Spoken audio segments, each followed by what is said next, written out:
আমি ওয়াদা করছি, না দিলেও তো চলে না। ওই কৃষ্ণর কাছে রাধিকাকে দিয়ে বলতেছে, এতদিন তুই ছিলি কৃষ্ণ, আজকের থেকে তুই হলি হরে। হরে মানে হরণ করা, তার মানেই হলো কারিয়া নেওয়া। আমার স্ত্রীকেও শেষ পর্যন্ত তুই কেড়ে নিলি। তুই প্রমাণ করলি যে আমি আসলে আগেও লুচ্চা এবং পরেও লুচ্চা। হরে শব্দের অর্থ হলো লুচ্চা।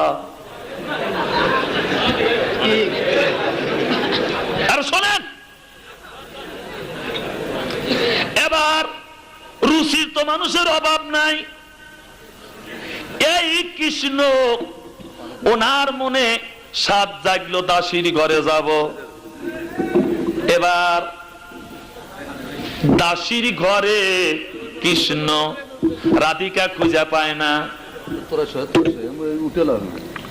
আল্লাহুম্মা